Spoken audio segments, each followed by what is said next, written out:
¿Qué tal? Muy buenas noches. Bienvenidos a Minuto 1 en la pantalla de C5N, La Realidad. Hoy más que nunca, lo que otros te ocultan, lo que otros no te muestran, o directamente lo que otros mienten. Aquí, La Realidad, te mostramos, clarificamos la información y también desmontamos muchas mentiras que se producen en estos días en la República Argentina. Venimos de un fin de semana donde la Argentina ha sido noticia a nivel internacional. Primero, por algo que no ocurría en la Argentina desde hace años. Creo que nunca desde el retorno a la democracia. Ayer se cumplieron 34 años del retorno a la democracia en la Argentina y que fue deportaciones que hizo el gobierno de Mauricio Macri en el marco de esta reunión de la Organización Mundial de Comercio. Un papelón internacional, una vergüenza internacional. ¿Quién se imagina? Solo, mire, se viralizó mucho durante el fin de semana un sketch de hace algunos años atrás de Les Luthiers, donde hacían y hablaban de un conflicto diplomático con Noruega. Bueno, solo creo que Les Luthiers podía imaginar eso, pero estamos ahí a las puertas de haber tenido un conflicto diplomático con Noruega. La queja internacional de Ecuador también por Sally Barch, la periodista británica que ha sido deportada. Veníamos de negarle el ingreso a gremialistas que venían. Realmente papelón internacional del gobierno de Macri con estas deportaciones. De eso nos vamos a estar ocupando esta noche. Pero además, otro papelón internacional, en este caso de la justicia, porque tuvo que salir Robert Noble durante el fin de semana en su propia cuenta de Twitter. ¿De quién estamos hablando? De quien durante 14 años fue titular de Interpol a nivel internacional. Este hombre que ustedes ven ahí, que tuvo que, primero en su cuenta de Twitter, después con varios periodistas argentinos a través de mails o a través de su cuenta de Twitter, salir a desmentir al juez federal Claudio Bonadío en otro artilugio legal que hizo Bonadío, y también tuvo que salir a desmentir otra vez a algún colega y algún medio de prensa que habían burlado información precisa sobre lo que en su momento se había negado, se negó sistemáticamente, pero Bonadío insistió en la cacería política que ordenó a través del controvertido y polémico fallo de la semana pasada, donde habla que, bueno, Noble tenía inmunidad diplomática, que no podía venir a declarar a Argentina porque estaba enfermo, y interpretó, Bonadío hizo una interpretación propia de lo que nunca existió. Bueno, enseguidita nos vamos a detener y vamos a mostrarle a usted, para que vea cómo se desmonta desde el nivel internacional una operación, en este caso judicial, que nos pone, porque fíjese, este gobierno que dice que está interesado en traer inversiones, ¿qué inversionista va a venir a invertir en la Argentina cuando hay un juez que malinterpreta decisiones nada más ni nada menos que Interpol, que tiene un prestigio a nivel mundial? ¿Qué inversionista del mundo va a venir a la República Argentina cuando ve que hay jueces que desarchivan por motivaciones políticas causas archivadas, no en una, en 2 oportunidades, desestimadas por otros jueces federales, porque no hay delito, y que por motivaciones políticas, por órdenes políticas, se desarchivan y se pone en marcha una verdadera cacería política como la que se inició la semana pasada? O también la vergüenza, porque esto ya creo que nos debe avergonzar a todos como argentinos y nos tiene que poner con mucho cuidado. Lo vengo sosteniendo desde hace mucho tiempo, sobre las garantías individuales, sobre el debido proceso que todo ciudadano debe tener. Durante el fin de semana empezaron a marcarlo públicamente al ex jefe de gabinete Aníbal Fernández. Aníbal Fernández empezaron culpándolo del triple crimen de General Rodríguez. nunca lo citaron a declarar, pese a una causa que le armaron en plena campaña electoral en el 2015. Después lo relacionó el gobierno con la efedrina, con Pérez Corradi.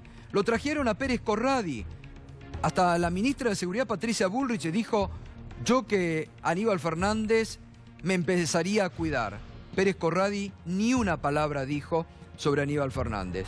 Y durante el fin de semana empezaron a marcarlo públicamente como era el próximo en la lista de detenidos, porque había vendido 2 autos y no lo había informado a la Fiscalía. La verdad que todo suena a gran persecución política, a gran mamarracho de la justicia, y realmente suena como muy peligroso para las garantías individuales de cada ciudadano. De eso también nos vamos a estar ocupando ahora. El primer título: el fallo de Bonadío es falso y engañoso. Lo dijo Robert Noble, el ex titular de Interpol. Mauricio Macri dijo el fin de semana: si bajamos el gasto público, la economía no va a estallar. Lo dice el presidente de la Argentina, ¿eh? No lo dice ningún opositor, no lo dice un economista de la oposición, lo dice Macri. Si bajamos el gasto público, la economía no estalla. Y hay que decir que ha sido este gobierno quien durante 2 años ha aumentado el gasto público en la República Argentina.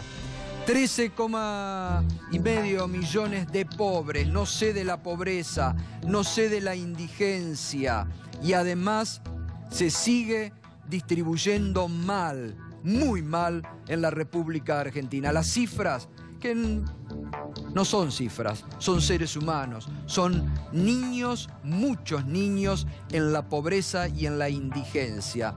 Justamente, fíjese, en una semana donde hoy nos hemos enterado que finalmente, haciendo obediencia debida, los diputados de Cambiemos, incluida Elisa Carrió, que había amenazado públicamente que iba a pedir modificaciones en la reforma previsional, ha dicho que va a apoyar sin ningún tipo de modificaciones la reforma previsional, que le va a bajar los haberes a los jubilados en un 8% y que también, hablando de pobreza de chicos, les va a bajar la asignación universal por hijo a muchas familias que en este marco de pobreza cada vez necesitan más de eso. Sin embargo, el gobierno se las va a bajar. Bueno, muy bien, nos metemos ya de lleno con este tema que siempre impacta. La pobreza, digo, es una cifra, pero hay seres humanos, hay indigentes detrás, y vamos a ver lo que el Observatorio Social de la Universidad Católica Argentina ha dado a conocer en el día de hoy. 13,5 millones de pobres. Indigentes, no es esa la cifra, y 48,4% de los menores de 14 años es pobre en la Argentina. La indigencia que vuelve a subir también en la Argentina.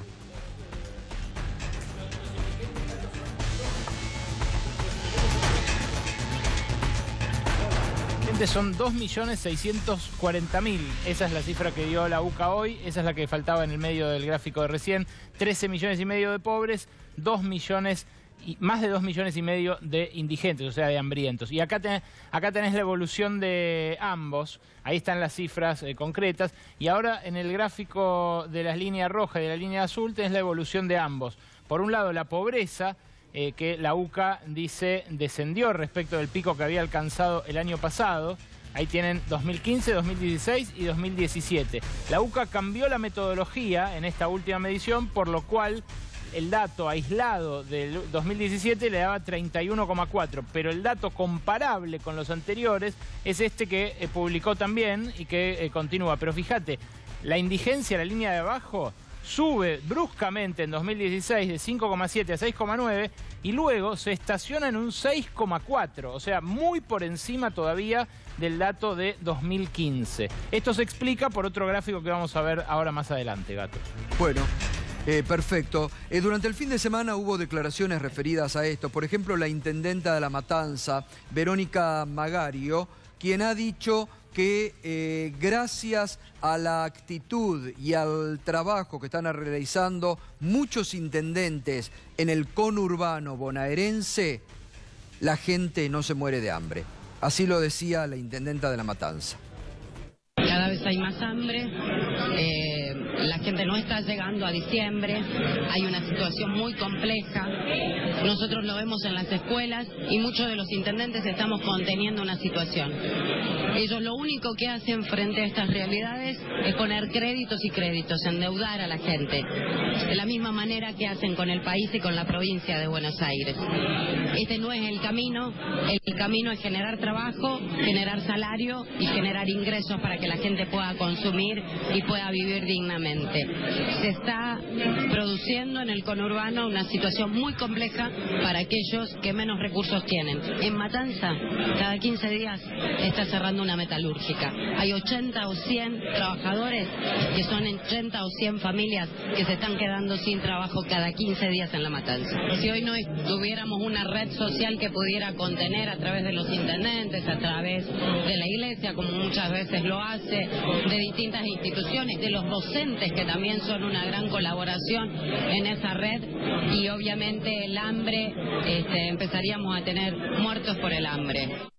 Bueno, dramática la confesión de la intendenta de La Matanza, Verónica Magario, en uno de los lugares del conurbano donde también más se siente la desocupación y también se siente la indigencia, ¿no? Estos son los bolsones de pobreza que no solamente han persistido, sino que han aumentado en estos 2 años de gobierno de Mauricio Macri, cuando habían asumido con algo que después abandonaron rápidamente porque ellos mismos dijeron que había sido un eslogan de campaña, que era el de la pobreza cero en la República Argentina. Sí. En este marco... Sí, Berco. Sí, y justamente eso es lo que explica el dato que a muchos por ahí les quedó dando vueltas en la cabeza de la placa anterior, que es por qué hay menos pobres, pero más indigentes. Y eso tiene que ver con que los pobres son más pobres. Claro. Y es lo que explicaba Magario recién. La extinción de las changas como forma de complemento de los planes sociales hace que ocurra esto que muestra la UCA, que es lo de los pobres más pobres. Nico, si que la tenés ahí a mano, es la que acababas de poner. Muestra cómo este gráfico, muestra cómo la brecha de pobreza, o sea, lo que le falta al pobre promedio, por decirlo así, aunque suene crudo, a la familia pobre promedio para alcanzar la canasta que la sacaría de la pobreza, o sea, el ingreso mínimo para dejar de serlo. Fíjate vos, en 2013 le faltaba un 31% y eso fue aumentando hasta que hoy le hace falta más de un 34% más de lo que gana, de lo que percibe, para alcanzar ese umbral. Y eso tiene que ver con lo que vos aludías al principio, con el mal reparto. Sí, no es que obviamente no hay ingreso o no hay riqueza o hay que esperar, como dice la teoría del derrame, hay que esperar que se genere para luego repartirlo. Esta torta, en el último gráfico que tenemos para mostrar, lo que muestra es cómo, no esta sino la que viene, lo que muestra es que el reparto es lo que está mal. Fíjate vos, ¿quién se quedaba con el ingreso nacional en 2015? Que tampoco estaba bien, por supuesto, tampoco era un ingreso escandinavamente repartido, pero 20% más rico se llevaba el 47% de los ingresos. Y ahora ese mismo 20% más rico se lleva el 50% de los ingresos. Fíjate vos cómo la clase media se hace jamón del sándwich, pierde 1 punto de ingreso. Y el 50% más pobre, con ese magro 20%, antes por lo menos tenía un magro 22,1%, ¿no? Lo que está mal es el reparto. Y acá en este gráfico que también aporta la UCA hoy se nota muy nítidamente. Bueno, está clarísimo y se va notando cada vez más que este es un gobierno de ricos para ricos. Y está clarísimo también en las cifras que se está viendo. No solamente esto ha quedado en un gran porcentaje de la sociedad que considera el gobierno de Macri de un gobierno de ricos para ricos, sino también en esta falta de redistribución social para que llegue a los sectores más carenciados. Y además hay que insistir en esto, la reforma previsional va a ahondar justamente esto, porque va a ser jubilados más pobres y la asignación universal por hijo también va a perder con el capítulo de la reforma previsional. Es decir, que lejos de encontrar una recuperación, va a perjudicar aún más la reforma previsional, que reitero, Cambiemos, los diputados Cambiemos, incluida Elisa Carrió, van a votar, van a ahondar seguramente estas diferencias. En este marco, habló durante el fin de semana el presidente Mauricio Macri para referirse a lo que también su propio gobierno ha generado, que es mayor déficit fiscal en estos últimos 2 años, ni hablar del endeudamiento. Y en diálogo con nuestro colega Marcelo Longobardi, esto decía. Hay gente que se pregunta si esto no va a estallar algún día.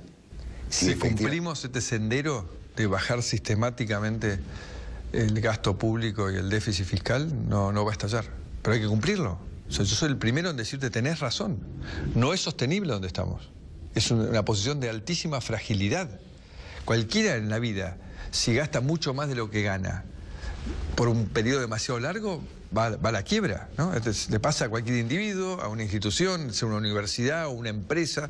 Un país es lo mismo, pero claramente no es sostenible este déficit de la Argentina. O sea, tiene que bajar, y tiene que bajar, y tiene que haber una actitud del dirigente y del ciudadano de demandar por austeridad, de que el gobernante cuide el mango, que el gobernante rinda cuentas de qué es lo que hace con cada peso de impuestos que gasta, que tiene que abocar la mayor parte posible a invertir en más rutas, en más energía, en más puertos, en más aeropuertos, en mejor escuela, no en darle trabajo a sus amigos, en trabajo ficticio, porque fuese trabajo de verdad, está todo bien, pero inventarse cargos para no hacer nada. A veces uno tiene la sensación que Macri habla como si no fuera presidente, porque insiste en esto que la semana pasada también insistía, de no darle trabajo a los amigos. Bueno, la semana pasada hablábamos, durante el fin de semana fue incluso en muchos medios, en muchas revistas, lo de Triaca y la familia que tiene, o cómo han aumentado los cargos políticos desde que Macri llegó al gobierno, o cómo a la par que el año pasado echaban empleados o para ellos la grasa militante sobrante en el Estado, incrementaba en un 25% la planta del Estado. Entonces uno a veces se pregunta, ¿para quién habla el presidente Macri? ¿Dónde gobierna Mauricio Macri? Porque también el déficit fiscal lo ha aumentado este gobierno. En estos últimos 2 años, o mejor dicho, en los 2 años primeros del gobierno de Mauricio Macri. Entonces muchas veces uno se pregunta, Mauricio Macri, ¿para quién habla? ¿Para dónde habla? Porque el propio Macri está diciendo, si cumplimos, bueno, no va a estallar. Realmente es sorprendente. Bueno, el gobierno pareciera que va preparando el terreno, lo han dicho palabras más, palabras menos el vocero de la Armada, lo ha dicho hoy la propia jueza, que advirtió tal vez no encontremos más el submarino, pero pareciera que el gobierno va preparando el terreno primero para que no se hable más ya del submarino. Ya no se habla si va a haber días de duelo nacional por los 44 tripulantes, no se habla ya prácticamente a nivel oficial del submarino, pero daría la impresión que se está preparando el terreno para en cualquier momento anunciar que no van a buscar o que van a abandonar la búsqueda del submarino. Durante este fin de semana los familiares, hubo muchos familiares que publicaron, por ejemplo, este tuit a través de las redes sociales. Silvina Lucía, señor Mauricio Macri, ¿usted está de vacaciones? ¿Usted es el comandante en jefe de las Fuerzas Armadas? Desde mi punto de vista, tendría que estar en Puerto Belgrano, verificando las operaciones de búsqueda del Ara San Juan. Necesito que encuentre a mi hermanita y a sus 43 camaradas. Y hoy nos acompaña también Luis Tagliapetra, que es el papá de uno de los integrantes, uno de los 44 integrantes del submarino. Luis, buenas noches, gracias por acompañarnos. ¿Tienen la sensación que el gobierno está abandonando la búsqueda del submarino? ¿Qué tal? Buenas noches. Sí, bueno, yo lo dije el día jueves de la semana anterior, cuando decidieron, para mi parecer, para nuestro parecer, de manera arbitraria y apresurada, el cese del protocolo SAR, el de la búsqueda y rescate, era la sentencia definitiva para que esto no avanzara más allá de todos los problemas que ya hubo. Entendimos que era una forma de decir con cierta sutileza, aunque para nosotros no tanto, que no los iban a seguir buscando. De movida era decir claramente que no los querían seguir buscando a nuestros familiares vivos, ¿no? Y después dejar una búsqueda así pasiva solamente del submarino, es como, bueno, sentimos que los estaban abandonando y rápidamente, porque, bueno, todo esto desde el día 1 estuvimos escuchando falacias, mentiras, ocultamientos que lo fuimos descubriendo a partir del trabajo de ustedes, de los periodistas, porque a partir de que se filtraba algo en algún medio terminaban reconociendo primero que no era solamente una incomunicación, sino que había una avería que fue minimizada, un poco también tirándole la responsabilidad al capitán y a sus jefes del San Juan, diciendo que lo habían solucionado y que habían decidido ellos seguir curso.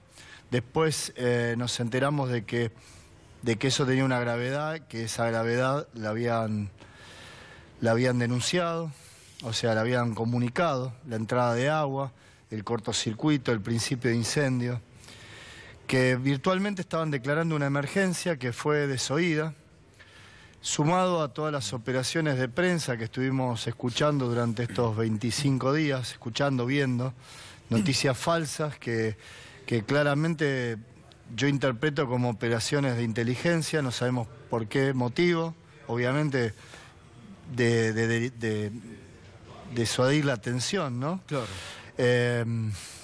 Mentiras, mentiras, más mentiras, nos fueron diciendo, nos enteramos de manera muy extraña, muy extravagante del evento hidroacústico, ¿sí? Sí.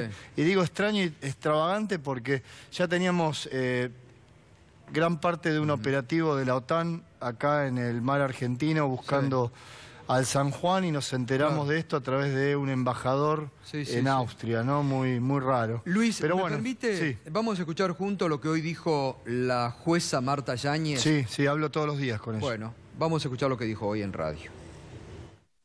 ¿Usted cree que hay alguna posibilidad concreta de encontrar el submarino o corremos el riesgo de no encontrarlo nunca más?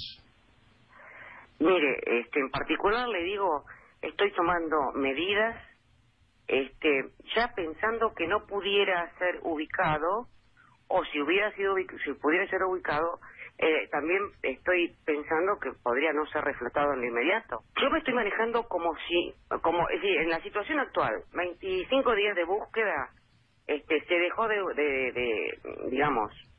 especular con que había posibilidad de sobrevida o de rescate efectivo de los tripulantes.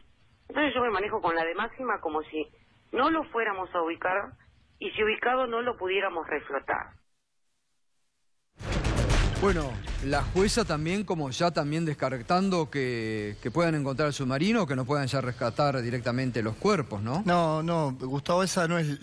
esto es una cuestión de interpretación y yo creo que me voy a tomar el atrevimiento de aclarar este punto porque yo estuve reunido, yo me presenté como querellante de una parte de la familia, bueno, se van a ir sumando otras, pero la intención era colaborar con el expediente, colaborar con la investigación y fundamentalmente intentar rápidamente salvaguardar todas las pruebas posibles, entendiendo que el que tenemos enfrente es al Estado y que está accionando de manera no clara, por ponerlo de una forma suave.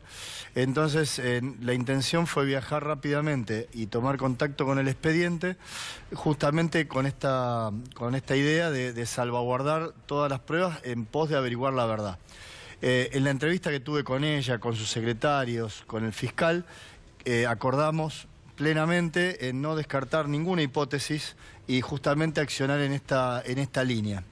En esta idea es que se expresa la doctora diciendo, yo me represento una idea de máxima, que es el peor escenario, claro, que es que no aparezca nunca más. Entonces, si no aparece nunca más, me tengo que hacer de todo el material probatorio posible pensando que no voy a tener la posibilidad de tomar contacto directo con el submarino, que es el elemento en cuestión para peritar en todo caso.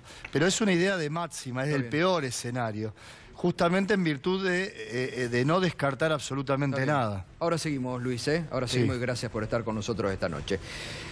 Durante el fin de semana, otra desafortunada expresión de un hombre cercano al gobierno, a Cambiemos, otra desafortunada y provocadora expresión, en este caso de alguien que realmente en estos últimos tiempos lo hemos venido siguiendo con ánimo realmente en algunos aspectos muy despectivos, provocador, insultante, discriminador, como es Federico Andajasi. Mire lo que pasó el fin de semana a través de un tuit que el ex jefe de gabinete, Alberto Fernández, publicó en su cuenta. Acabo de descubrir a otro miserable que quiere competir con Fernando Iglesias por el miserable del año. Acabo de verlo con Andy Kuznetsov en PH y es un provocador asqueante. Sigan tirando de la cuerda. Y se refería a esta expresión que tuvo Federico Andajasi: se inventaron a Santiago Maldonado como un desaparecido. ¿Cuántos desaparecidos inventados hay?, dijo el macrista Federico Andajasi. Otra vez vuelven no solamente a negar a Santiago Maldonado, sino vuelven con esa teoría negacionista que quiso instaurar sin éxito y tuvo que irse prácticamente expulsado por el propio gobierno a una cómoda embajada en Alemania, Darío Lo Pérfido, ¿no? Cuando intentó meter en la discusión algo que ya es política de Estado en la Argentina y que no está en la discusión sobre los desaparecidos durante el último proceso militar, ¿no? Bueno, Andajasi quiere, parece, retomar ese hilo que hoy no está en discusión en la Argentina. Sobre todo cuando, gracias a Dios, siguen los nietos, gracias a las abuelas, recuperando la identidad. Y esa es la bofetada que a estos tipos la realidad les da todos los días. Vamos a ver el cruce que también tuvieron con Andy en el programa. Tuvimos el caso Maldonado. Nos quisieron convencer, nos quisieron mentir, nos hicieron armado de que era un desaparecido. Se ahogó. Se ahogó. Berbisky tuvo que renunciar, digamos, a sus columnas en Página 12 porque no tiene forma de explicarle a la expresidenta que le dejó con una fotito de Maldonado, ¿dónde está Santiago Maldonado?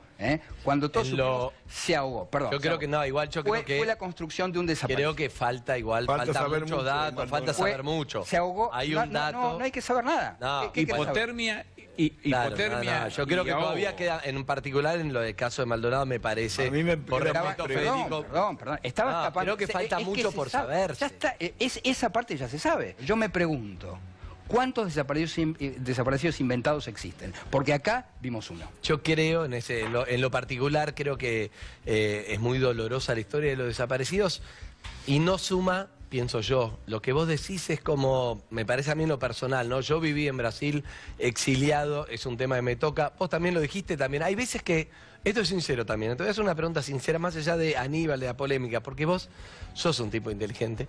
Y lo que digo es, la parte, por ejemplo, del judaísmo, a veces no hay que hablar de una provocación, porque Aníbal está diciendo lo mismo que vos, ¿no? Es algo, Silvia está diciendo, fui a Auschwitz, estamos todos de acuerdo. Y en esto yo creo que la historia de los desaparecidos es una historia triste y trágica, y no tiene sentido para mí polemizar y provocar con el número. Por eso te preguntaba, digo yo, y lo mismo en Maldonado, falta saberse, porque en definitiva creo que hay que sacar la grieta, sobre por la familia. Yo estuve con Sergio Maldonado, entonces me parece que hay que cuidar eso. Bueno, lo que intentaba decir, o que dijo claramente Andajasi, es lo que el gobierno intenta, que el caso Maldonado se termine ahí. Murió ahogado y no pasó nada. Y no quieren buscar la responsabilidad de la gendarmería en la represión ilegal y que muere ahogado como consecuencia. O como el viernes se mostró en este programa, que el juez en Bariloche fue a buscar el armamento que denunció la ministra Patricia Bullrich y no encontró absolutamente nada en territorios de los mapuches, ¿no? Entonces, cuidado con este tipo de provocaciones que se hacen siguiendo una línea argumental que el poder trata de instalar diariamente en el relato en nuestro país.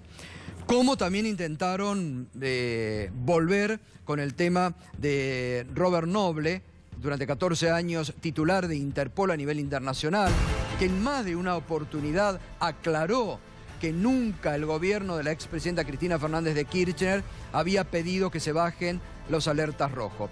Esto, en el fallo de Bonadío de la semana pasada, brilla por su ausencia. Bonadío hace su propia argumentación hasta de eso. Trata de interpretar a Noble y a las decisiones que se tomaron en Interpol. También lo trató de hacer algún periodista de un matutino. Y frente a eso se produjo la primera desmentida durante el fin de semana de Robert Noble, diciendo, mire, lo que dice Bonadío no es verdad. Nunca hubo ningún tipo de pedido que se baje. Yo puedo ir a declarar, no tengo inmunidad. Bueno, un montón de cuestiones. Y también el fin de semana, Iván Jagroski se contactó con Robert Noble y se produjo este siguiente intercambio, ¿no? A través de las redes sociales. ¿Alguna vez Argentina solicitó la eliminación de las notificaciones rojas de AMIA? No, nunca, responde Robert Noble. ¿Alguna vez Irán solicitó la eliminación de los avisos de AMIA Red después del memorándum? Si Irán lo solicitó, entonces la solicitud fue rechazada, porque los avisos rojos de AMIA nunca se eliminaron después del memorándum. ¿Está trabajando como abogado de Irán en cualquier litigio internacional? No. Algunos medios argentinos reportan información falsa. ¿Cuál es su opinión sobre la decisión de Bonadío? En lo que respecta a Interpol y las notificaciones rojas, el informe de Bonadío es falso, engañoso e incompleto. Por ejemplo, nunca hubo una solicitud de Argentina, del ministro Timerman o de cualquier otro argentino para eliminar las notificaciones rojas. El juez Bonadío presentó un informe tendencioso sin ninguna evidencia que respalde su falsa conclusión de que Argentina e Interpol tenían un acuerdo secreto para eliminar las notificaciones rojas de la AMIA. Toda la evidencia, sigue Robert Noble, toda la evidencia demuestra de manera abrumadora que Argentina nunca solicitó la eliminación de las notificaciones rojas de la AMIA y que las reglas de Interpol habrían impedido su eliminación debido al memorándum. ¿Apoyó Nisman sus actos para unir a las partes para acordar una solución pragmática? Nisman y yo discutimos varias maneras de avanzar en su investigación sobre el atentado terrorista de AMIA. Su solución preferida era acusar penalmente a los acusados en Argentina. ¿Por qué Bonadío llama relajo de la búsqueda al banner que estaban las alertas en el memorándum? Bonadío demuestra que no comprende las normas y reglamentaciones de Interpol respecto a las notificaciones rojas y azules. El juez podría haberme contactado como usted por correo electrónico o a través de Twitter, LinkedIn o Google. Tremenda realmente las aclaraciones de Noble respecto a Bonadío. Está Alejandro Rúa esta noche con nosotros, que es abogado de Héctor Timerman y de la expresidenta. Muy claro, creo, ya queda, ¿no? Una desmentida absoluta y total al juez Bonadío, ¿no? Lo que es dramático es que hay gente que está presa hoy por esta situación, que es un absurdo. Porque nosotros podemos opinar, cuestionarlo. A mí no me asombra en lo más mínimo, porque estas declaraciones de Noble no hacen más que ratificar las constancias que hay en el expediente, las explicaciones que se dieron. Lo que me parece insostenible es que la sociedad tolere que haya gente que esté presa, fuera de su casa, fuera en estas condiciones. Esto me parece que es dramático. ¿Por qué no aclara, doctor, el tema del banner, ¿no? Que ahí se refería, que Bonadío tergiversó? Se difunde y Bonadío toma, porque esto es una operación de pinzas donde Esto es el banner, ¿no? Claro, este es el banner. Entonces, se transcribe que luego de la notificación del memorándum se incorporó esa leyenda, pero se lo transcribe hasta que dice, cuando termina diciendo que han sido que se encuentran objeto de una negociación diplomática, pero e indican la sospecha de que con esa leyenda se modificaba el estatus de la captura, pero la leyenda misma termina diciendo que el estado de la presente comunicación se mantiene tal cual lo dispuso la Asamblea General de Interpol del año 2007. Entonces, esa leyenda final siempre, obviamente se oculta en el relato, porque muestra la mentira, ni más ni menos que eso. Esto no lo pone Bonadío en su... Lo pone como el primer tramo como una parte de señalando que con la indicación de que habría una negociación diplomática, quien viera la orden de captura no actuaría pensando que no está vigente. Pero la misma leyenda dice lo contrario. Fue puesta por Interpol tras la comunicación del memorándum. Interpol, cuando recibió la notificación del memorándum, lo saludó, contestó al gobierno argentino con una comunicación diciendo que desde ya que no modificaba el estado de las alertas, sino que era un avance en la solución del caso. ¿Y por qué Bonadío no pidió nunca el testimonio de Robert Noble? Porque no lo quieren, no solo no lo pidió, sino que lo pidió mal para no obtenerlo. Esto es, Interpol le contestó ya en el trámite que estaba dispuesto a que Noble pudiera responder, que lo podía hacer por escrito. Noble tiene, por su función, inmunidad diplomática. Es decir, que uno pensaría, como no le conviene a Bonadío en todo lo que ha armado, no lo llama a Noble. Y no solo eso, sino que ahora... Y elimina la posibilidad de que venga incluso a declarar. No solo eso, sino que dobla la apuesta, porque ahora no solo no lo llama como testigo, sino que le imputa que él colaboró en la operación... Con Timerman. Que Interpol participó de la maniobra delictiva. Y además miente, porque dice que está enfermo, que por eso tampoco puede venir. Y el mismo Noble le dice, no estoy enfermo. Y no, que tiene inmunidad diplomática. Noble, eso es lo que aclara, ¿no? Noble, esto mismo también, todavía vivo Nisman refirió esta situación. Porque la situación no tiene ninguna posibilidad de controversia. El jueves anterior al suicidio o muerte, no sé, lo que ya estamos todos medio confundidos. No hay ninguna controversia sobre la posición constante, permanente de los funcionarios argentinos para mantener las circulares rojas, porque era el modo de concretar las indagatorias que se estaban promoviendo, y el memorándum fue el modo en que esa posibilidad de indagatoria podía concretarse. Bueno, ahora seguimos, Alejandro. Nos vamos a meter de lleno ya con el papelón internacional que ha producido el gobierno de Mauricio Macri, deportando periodistas, integrantes de ONG, que durante los últimos 9 años participaron en los distintos países donde se reunían la Organización Mundial del Comercio sin ningún tipo de problema. Le tocó a la Argentina, tenían las acreditaciones otorgadas por la Organización Mundial del Comercio, pero el gobierno de Mauricio Macri negó muchas de ellas, más de 60, y deportó. Estamos ahora en comunicación con Sally Barch, que está en Ecuador. Buenas noches, Sally. Buenas noches. Bueno, queriendo escuchar una primera interpretación sobre lo que te ha sucedido y sobre esta decisión del gobierno argentino de deportarte. Sí, bueno, como ya dijo, estaba en la lista de las personas a quienes se negó la acreditación. Entonces llegué a Argentina sin saber muy bien qué me iba a pasar.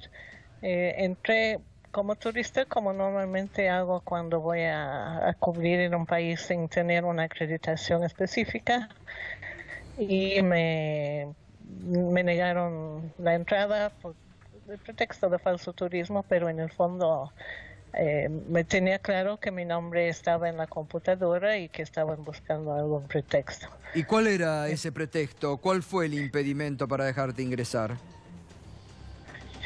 Mira, a mi entender, como digo, el pretexto era falso turismo porque iba a ser periodismo y entré como turista, pero para mí era claro que no querían que yo entre por ideas que yo he expresado respecto a la reunión de la OMC, como ya han reconocido haberlo hecho con otras personas. No me han dicho a mí eso, pero me queda claro es eso. Yo trabajo en temas de derechos de la comunicación, derechos de Internet, y justo hace 2 meses organizamos un encuentro acá en Quito sobre Internet ciudadana, de crítica a cómo Internet está siendo monopolizado por grandes corporaciones, ¿ya? Y uno de los temas que tratamos fue justamente el comercio electrónico, que se propone abrir negociaciones ahora en la OMC y cuya agenda es básicamente la agenda de estas grandes canales. Entonces creo que es muy inconveniente para nuestros países entrar en esa negociación, y eso lo he estado diciendo en la prensa desde hace algunas semanas. Sally, ¿qué tal? Alejandro Berkovich la saluda aquí. Nosotros tuvimos noticia de su impedimento de entrar y también de la deportación de otro activista, de Peter Titland, que es un noruego por quien la embajada noruega intercedió. Peter hoy estaba aquí en Buenos Aires, finalmente lo dejaron ingresar. De las 65 personas que estaban en esa lista negra, los 2 únicos que vinieron aquí, al parecer, o por lo menos por ahora, por las noticias que tenemos, fueron ustedes. No. ¿Cómo fue eso? ¿A usted la van a dejar entrar finalmente? ¿Va a volver a intentarlo? ¿Hay algo que hacer desde aquí para lograrlo? No, los 2 fuimos los únicos deportados. Hay personas que lograron entrar o no hicieron problema. No sé cuántos exactamente. De ellos, algunos hoy han logrado entrar a la reunión de la OMC, pero no la mayoría, creo. Pero hay mucha gente que ni siquiera pudo viajar porque les negaron la visa. Entonces nosotros somos la cara visible de un fenómeno mucho más grande, ¿no? Gente que tenía a veces ya comprado su boleto o que no se atrevían a viajar con el riesgo de venir de África y que se les manda de regreso, ¿no? Bueno, ahí también Ecuador ha hecho una queja diplomática, ¿no? Por esta deportación. Sí, hizo una queja diplomática, me apoyaron cuando estaba tratando de negociar ahí en el aeropuerto, pero no lograron. Me dijeron ayer que en principio han dicho que yo puedo regresar. No lo voy a hacer porque estoy muy lejos y ya llegaría ya muy tarde. Lo que me importa es que se quita ese antecedente, y eso voy a pedir ayuda si hace falta del gobierno ecuatoriano. Bueno, Sally, un fuerte abrazo desde Argentina, ¿eh? Lamentamos mucho esto. Muchas gracias. Gracias. Bueno, está Alicia Castro, ex embajadora argentina en el Reino Unido. Alicia, buenas noches. ¿Qué análisis hace de este que ha sido realmente un papelón internacional, no? Bueno, yo estuve hace pocos días en Londres y estuve participando en la conferencia latinoamericana, que es una gran conferencia donde se acercan los británicos, los sindicatos más importantes, activistas, periodistas, etcétera, actualizarse con las cuestiones de Latinoamérica, y todos se solidarizaron con estos activistas, organizaciones y periodistas que habían sido impedidos de llegar a la cumbre de la Organización Mundial de Comercio en un hecho completamente inédito. No pasó en Qatar, no pasó en Kenia, es la primera vez que pasa en el mundo con organizaciones que estaban ya acreditadas. Aparte estaban acreditadas por la Organización Mundial del Comercio. Estaban acreditadas por la Organización Mundial de Comercio, y yo vi una comunicación que les habían circulado donde la organización les recomendaba que no viajaran porque probablemente tuvieran problemas en el aeropuerto. Pero me gustaría, si me permitís, señalar el contexto en el que está apareciendo Argentina en el escenario internacional. No me voy a referir a la enorme cantidad de problemas que nos aquejan, como el más serio, el de la pobreza y el de la miseria del que hablaban hoy, sino A los problemas que aparecen en los titulares en los medios de prensa internacionales. ¿Cómo aparece la Argentina en estos 2 últimos años cuyo aniversario se cumplió ayer? Panama Papers. De los 5 mandatarios involucrados en Panama Papers, el presidente Macri es el único que todavía está en el poder. Bueno, algunos de estos periodistas justamente se había tocado el tema Panama Papers y se hablaba mucho de que por eso lo habían deportado o negado la entrada a la Argentina. Hay muchos, ¿no? Justamente, sobre todo los de ATAC. El noruego claro, deportado. Son personas que se ocupan de... son activistas que están en contra de los paraísos fiscales. Paradise Papers, donde también hay funcionarios del gabinete involucrados en maniobras que le restan subsidios, que le restan fondos al Estado que tendrían que subsidiar los grandes problemas nacionales a los que se refiere el presidente Macri. Somos el primer país en el ranking de endeudamiento mundial, en números nominales, no con respecto al Producto Bruto Interno. Hemos pasado también a los titulares internacionales con la persecución de pueblos originarios, con la persecución de mapuches, para favorecer a grandes terratenientes extranjeros. Impresiona muchísimo, yo lo mencioné en la conferencia latinoamericana, que Benetton, que incentiva desde su estancia, donde tiene además un destacamento de la gendarmería, sí, la persecución de 20 familias mapuche que reclaman sus tierras ancestrales, es el segundo propietario después del Estado, tiene 900.000 hectáreas. Te puedo asegurar que en Europa suena muy raro, porque eso es lo que suele tener, esa es la dimensión de algunos de los países de Europa. Los presos políticos, la desobediencia de la Argentina a las recomendaciones de las Naciones Unidas, que indicaron claramente que la prisión de Milagro Sala, por ejemplo, es arbitraria e ilegal. La persecución a dirigentes políticos, de la que se estaba hablando recién están hablando del caso de Bonadío, una causa completamente inventada, traída de los pelos, y es lo que los ingleses han acuñado con el nombre de lawfare, es decir, la guerra a través de la distorsión de la ley, ¿no? Una guerra jurídica. Esa es la guerra que ha emprendido el gobierno argentino contra dirigentes políticos de la oposición. Y finalmente, no me quiero olvidar de la desaparición del submarino, donde el comandante en jefe de las Fuerzas Armadas parece que no tuviera ninguna responsabilidad y además ningún interés. Y finalmente aparecemos en los medios internacionales como el primer país que obstaculiza la llegada de las organizaciones sociales a la cumbre de la OMC. Luis, ¿qué acciones les quedan por hacer? Además, digamos, del pedido casi desesperado que han hecho, que siguen haciendo, que siguen, ¿no?, pidiéndole, veíamos recién tuit incluso al presidente durante el fin de semana. ¿Qué les queda por hacer? Para que no abandonen, porque la impresión, volvemos a lo del inicio, la impresión es que en cualquier momento el gobierno anuncia que no buscan más el submarino. Sí, la tendencia discursiva va en ese sentido. Bueno, decir que es como buscar un cigarrillo en un estadio... Una alegoría patética, pero no importa. Pero eso es como decir, no lo buscamos más. Digamos. ¿Quién busca un cigarrillo en un estadio? Lo que pasa que, claro, aparte hay retrocesos, ¿no? Porque, digo, para enfocar un poquito en lo que vos decís, nos venían diciendo que se venía concentrando cada vez más el área de búsqueda en virtud del evento hidroacústico, y ahora volvemos a los 4.000 kilómetros cuadrados iniciales y encima un desfasaje hacia el norte, porque evidentemente, como te digo, no saben, no quieren, no entendemos. ¿Pero qué es la impresión? Exacto. ¿Cuál es la impresión?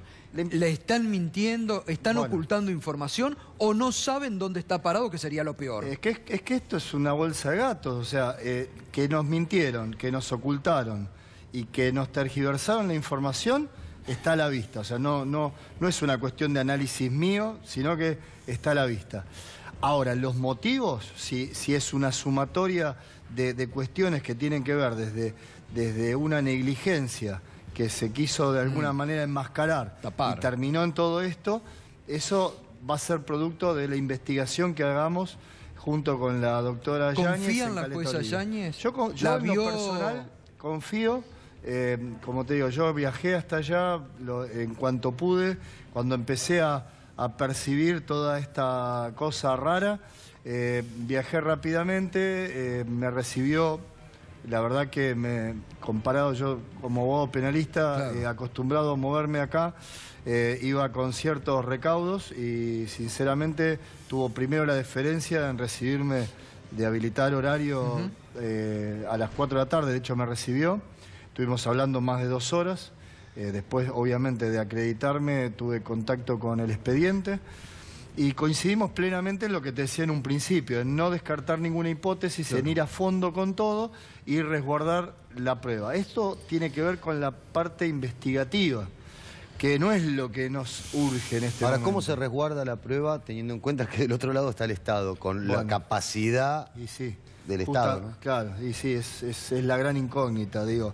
En esto, Gustavo, lo que nos preguntaba era qué podemos hacer. Bueno, lo que estamos haciendo es lo que está en nuestras manos. Sí, pero como tirar con escarbadientes contra... Sí, por eso fuimos rápidamente intentando conseguir esto. La doctora está en la misma sintonía, por eso también actuó y actúa muy rápidamente.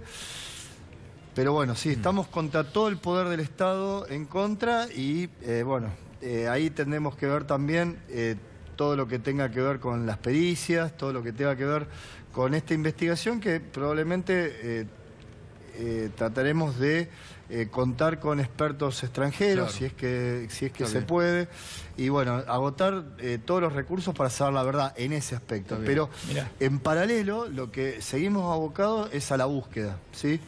Y a pesar de todos los pedidos que venimos haciendo desde el primer día en realidad, pero puntualmente desde que cesan con la búsqueda y rescate, que fue sorpresivo porque había un despliegue impresionante de fuerzas multinacionales a las cuales estamos muy agradecidos, pero que bueno, de hecho yo hablé con algunos Navy SEALs ahí en Comodoro Rivadavia y ellos primero no entendieron esta decisión de abandonar y segundo, hablando, claro, ellos están supeditados al que está a cargo del operativo, que es la Armada Argentina. No pueden, por motus propio, hacer absolutamente nada. Pero permíteme una cosa, Luis. Vos decías que la jueza Yáñez te recibió, estuviste 2 horas con ella. ¿Con el fiscal subrogante, también, con Lucas Colia también? Sí, con Colia también. Porque hay algo ahí que quiero agregarte que es inquietante realmente, que es, nosotros tenemos la información de que la Fiscalía de Caleta Olivia, la subrogante, quiso hacer pública la imputación genérica que hace el pedido de impulso de la investigación y desde acá, desde Buenos Aires, el reemplazo de la procuradora Gils Carbó, que es Eduardo Casal, envió la orden de que no se hiciera público eso, de que nada se hiciera público de lo que la Fiscalía de Caleta Olivia empezó a actuar con la jueza Yáñez. en conjunto con la jueza. ¿Algo, ustedes llegaron a establecer algo de eso? ¿O saben, por ejemplo, quiénes son los imputados en la causa? No, acá no. Digo, 2 cosas. Yo también estuve hablando 1h30 con el fiscal, que está en la misma sintonía que la jueza Yáñez, y que nosotros, No, pues fue raro que no saliera nada publicado del Ministerio Público Fiscal. Bueno, hay una denuncia también presentada acá en Buenos Aires contra el presidente, contra el ministro de Defensa y contra el jefe de gabinete. Que está en el juzgado del doctor Bonadío y que también vamos a tratar de tomar conocimiento de ella. Porque en algún momento se van a tener que unir esas 2 causas. Claramente. Y también la que archivó Ollarvide en el 2010. ¿Sí? Ahora, eso no sabía. Sí. Sobre la reparación de media vida, exactamente. Que todo va a tener puntos en contacto seguramente. Hay que ver, como te digo, la cadena de supuestas responsabilidades que pueda haber. Digo, respecto a imputaciones, no hay imputaciones. La carátula es averiguación de delito y está en plena etapa de investigación. Tampoco no es lo que urge en imputaciones, por lo menos de lo que a mí respecta. Preservar las pruebas, exactamente, lo central. Por eso, vuelvo al principio. La cuestión es hacernos de todo el material probatorio para que no sea ni desaparecida ni fraguada. Ni lo escondan detrás de un supuesto secreto que no existe. Por supuesto. Insistir con la búsqueda porque también sería importante contar con el físico. A eso voy, justamente. Son 2 caminos paralelos. lo que vos me mencionás, el fiscal no me lo comentó, pero en el momento que yo me reúno personalmente con ellos, seguía vigente el secreto de Estado. Que casualmente, ese mismo día que nosotros presentamos la querella, anuncia el ministro Aguad el levantamiento y al día siguiente lo confirma el jefe de gabinete. Ahora, a partir de ahí se destrabó un poquito este envío de documentación. Volvemos. Importantísimo para nosotros, es lo que nos surge, la búsqueda. Y la búsqueda, como por parte de la Armada desoyen nuestros pedidos, e incluso datos que vamos aportando, yo estoy convocando a todo, civil, privado, porque de hecho se han ofrecido buques pesqueros con alta tecnología que detectan cardúmenes a 1000 metros de profundidad o a la redonda, porque tienen detectores multidas 360.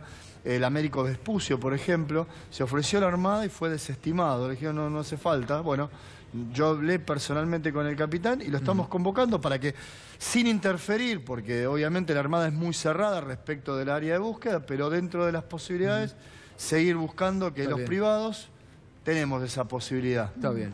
Así que Alicia quería acotar algo sobre esto. Sí, brevemente, que hoy estuve reunida con un grupo de diputados a la mañana y sé que el diputado Carmona ha pedido una comisión de investigadora. El miércoles nos reunimos con él. Me parece muy importante que el Congreso tome parte y ojalá le den tratamiento a esta ley, que sería muy importante. Bueno. Sí, el miércoles a las 11 de la mañana nos reunimos con ellos ahí en la Cámara. Vamos a hacer una breve pausa y retomamos con el doctor Alejandro Rúa todo el escándalo que ha significado el controvertido fallo y la cacería política ordenada la semana pasada por el juez federal Claudio Bonadío. Ya volvemos.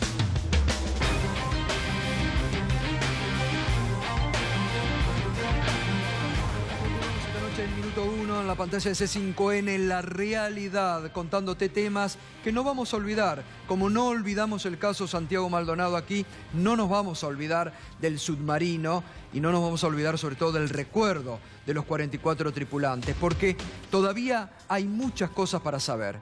Hay mucho ocultamiento de información, de lo que Luis nos comentaba recién, de lo que todo uno puede ir siguiendo en estos días. Hay mucho ocultamiento de información. Y hay responsabilidad aquí del gobierno y de la Armada en dar a conocer esa información. Por eso es muy importante la acción de la justicia y esperemos que la jueza Marta Yáñez, como en otros casos, no tenga aquí una presión política del gobierno, pueda investigar y llegar a las conclusiones que no está llegando ni el gobierno ni el Ministerio de Defensa. Porque realmente aquí crece la posibilidad de que se esté ocultando alguna información mucho mayor sobre lo que le pasó al submarino.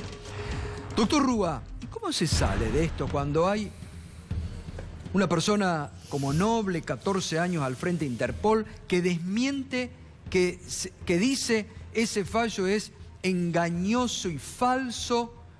Una personalidad internacional desmiente al juez argentino, que además es un fallo totalmente controvertido, cuando uno se mete cada vez más, se profundiza, estás atado de los pelos. ¿Cómo se hace desde lo jurídico para sacar la verdad toda? Por lo pronto en principio hay que reducir los daños, hay que sacar a las personas que están detenidas o en prisión, esa es la prioridad. Y después hay que... Pero eso está visto que lamentablemente no es posible. No sabemos si lo vamos a seguir insistiendo, pero esa es la primera prioridad. Y la otra tiene que ver con agotar las instancias y recurrir todas las veces que sean necesarias a los efectos de poder conseguir algún remedio o llegar en todo caso a alguna instancia de control superior. Me refiero por fuera de Argentina, ¿no? Eso, doctor, durante el fin de semana trascendió que que la expresidenta no iba a apelar en la justicia argentina, sino que iba a recurrir a instancias del exterior. Esto ya trascendió por lo menos en... En verdad es así. Nosotros vamos a evitar cualquier recurso que no sea necesario a los efectos de avanzar en el trámite del proceso. Lejos de querer obstaculizarlo, queremos que se ventile esto en un juicio oral y público, porque este es uno de los modos de quebrar las operaciones. El caso AMIA fue muy claro en ese sentido. Durante 9 años estuvo el juez Galeano escribiendo, como hoy Galeano, cualquier cosa y con personas detenidas, y cuando esa operación, cuando ese armado fue puesto en un juicio controversial, con la prueba expuesta y con la posibilidad de defensa y ante la sociedad, esas acusaciones se destruyen. Entonces, desde ya que mientras esto esté en control de la pluma del juez Bonadío, con la Cámara, porque aquí no debemos olvidar que ha habido toda una maniobra a lo largo de este año, previa a esto, que posibilitó esto. Claro, la apertura de una causa. Y además que se direccione la causa a Bonadío, porque la tenía el hijo la causa. Pero también recordemos que la que intervenía originariamente era la Sala 1, y ahora interviene la Sala 2, y lo mismo se desplazó a quien corresponde intervenir en los casos de AMIA, que es la Sala 2 de la Declaración Federal, e interviene otra sala. O sea, han manipulado todas las instancias de control también, por lo que esto se hace todavía mucho más difícil. Por eso nosotros hemos ya agotado algunas instancias internacionales, vamos a presentar los recursos que son necesarios, no vamos a dejar de hacer eso, pero nuestra estrategia es llevar el caso lo más pronto posible a una instancia de juicio oral, por un lado, y en los casos en que hemos ya agotado instancias de reclamo local con fallo de la Corte, promover una presentación ante la Comisión Interamericana con destino también a que atienda esta situación. Alicia, ¿y a nivel internacional cómo crees que repercuten este tipo de fallos tan controvertidos? Bueno, preocupa muchísimo que en la Argentina no haya más garantías y no haya más debido proceso y haya perseguidos políticos que son encarcelados sin sentencia y sin condena. Por supuesto que consterna, ¿no? Y la gente empieza a preocuparse por la baja calidad de la democracia argentina. Hemos pasado estos primeros 2 años de Macri degradando día a día la calidad de la democracia. A veces nos llegamos a preguntar si todavía hay un Estado de Derecho. ¿Hay un Estado de Derecho, doctor? Hoy a la mañana Martín Granoski hablaba de un Estado de derecha, ¿no? Y creo que si volvemos al tema de las personas que han sido deportadas por venir a participar en la cumbre de la OMC, vemos, por ejemplo, si estas personas no habían participado en ningún acto de violencia ni en ningún acto terrorista, ¿por qué la Cancillería Argentina las pone en una lista negra y dice que son personas más disruptivas que constructivas? Y lanza eso a un escenario internacional donde la gente lee y escucha. ¿Cómo lo hicieron? Lo hicieron revisando sus redes sociales, lo que también es ilegal para la seguridad interior. Totalmente. Entonces, creo que este Estado está avanzando peligrosamente al establecimiento del delito de opinión. Hoy se conoció, ya vamos a continuar, hoy se conoció que finalmente todo el bloque de Cambiemos con el gobierno van a aprobar la reforma previsional, incluida Elisa Carrió, que durante el fin de semana había pataleado, que iba a predir algunas cuestiones. No, sin ningún tipo de reformas se va a intentar aprobar esta semana la reforma previsional. Berco. Sí, pero no está tan asegurada su aprobación, porque claro, con los oficialistas no alcanza, y para seducir opositores ya no alcanza tener la rienda corta de los gobernadores. Todo el mundo sabe que esto va a ser un ajuste, que esto va a ser un recorte de las jubilaciones en términos reales, y ahora el costo político de aprobarlo es mucho más alto, Gato. Lo que nosotros presentamos hoy es el resultado de un informe que publicó hoy el Instituto Estadístico de los Trabajadores, un instituto que reúne a la CGT y a la CTA, cuerpos técnicos de las dos centrales sindicales, y que es realmente muy serio, y ya hemos utilizado en varias ocasiones para ir para atrás. ¿Por qué? Sobre todo porque no usan estadísticas truchas del INDEC anterior. Esta medición que ustedes ven acá es la evolución de las jubilaciones en términos reales, la evolución de la jubilación promedio en términos reales. Hasta 2015, cuando todavía manejaba el INDEC Guillermo Moreno, la inflación que usa es la inflación de las provincias. Y de 2015 en adelante, la inflación que utiliza es la de la Ciudad de Buenos Aires, mientras duró el apagón estadístico del macrismo, y luego la del INDEC. Fíjense lo que es la evolución de las jubilaciones. Más allá del electrocardiograma que ustedes van a ver acá a primera vista, que tiene que ver con los ajustes bianuales, los ajustes semestrales, que lo que llevan es a que la inflación se compense en el momento del aumento y después se vaya perdiendo con el correr de los meses. Lo importante que hay que ver es que acá 2013 estaba más o menos en este escalón, luego en 2014, año de recesión, estuvo más o menos en este escalón, luego en 2015, fíjense ustedes que va por encima de 2013, el escalón en el que se estabiliza es aquel, Y luego en 2016 se da un ajuste brutal que está muy lejos de recuperarse este año. ¿Ven el pico de 2017? Lo por debajo que está del pico de 2015. Y que no se va a recuperar ya. Exacto, eso es lo que queríamos mostrar. Que antes del congelamiento hubo una poda. Ahora, eso es impresionante, la caída en el 2016. Y por supuesto, es un abismo. Es el 41% de inflación que hubo para todos nosotros, para toda la sociedad, y que en el caso de los jubilados fue más del 50%, porque se sumaron aumentos de alimentos, de servicios y de remedios, que la canasta del jubilado se limita a eso, prácticamente no tiene más nada. Bueno, por eso estos 3 escalones son fundamentales. En 2017 ustedes van a ver que está muy por debajo de 2015 y todavía por debajo de 2013. Eso como primera medida, según esto puesto en términos reales por hoy el Instituto Estadístico de los Trabajadores, el IET de la UMED, CTA y CGT. Ahora, veamos la que viene, porque ahora van a entender otra cosa. Lo que se entiende con esto es cómo jugó la reparación histórica el año pasado. Lo que tienen ustedes acá es cuánto aumentó el ingreso en los últimos 2 años. Ustedes piensen en una inflación promedio más o menos del 65%, 40 el año pasado, 25 este año, ¿no? 41 fue en realidad y 23 y pico, pero redondeemos 65. Frente a esa inflación promedio, ¿cuánto aumentó la jubilación del 10% que menos cobra? Aumentó esto, menos del 50%. Estas son las jubilaciones del 40 hasta el 50% que menos cobra. Claro, son todos de la mínima, estos. El decil, que es como se llama al 10% de la población en general, en términos estadísticos. Bueno, los que menos cobran, el 10% que menos cobra, luego el 20% que menos cobra, el 30%, el 40% y el 50%. Todos ellos tuvieron aumentos por debajo de la inflación. Ahora, ¿qué pasó arriba en la pirámide? Véanlo con sus propios ojos. El decil 6, o sea, los que están entre el 60 y el 70% que más ganan, vieron incrementar sus ingresos, sus haberes, un 70,9%. El decil 7, un poquito más arriba en la pirámide, 68%. Los dos por encima de la inflación.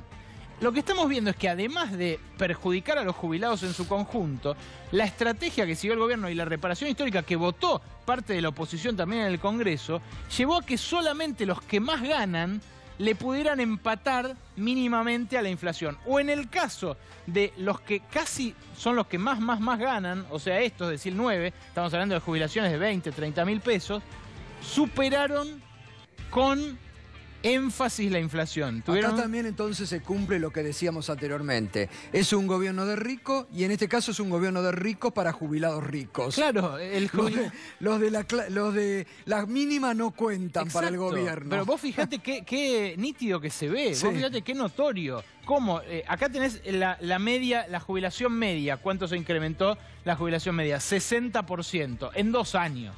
En 2 años según la ley de movilidad. Hubo un año en el que perdió en términos reales, otro año en el que recuperó un cachito sin recuperar lo perdido del año anterior en términos reales.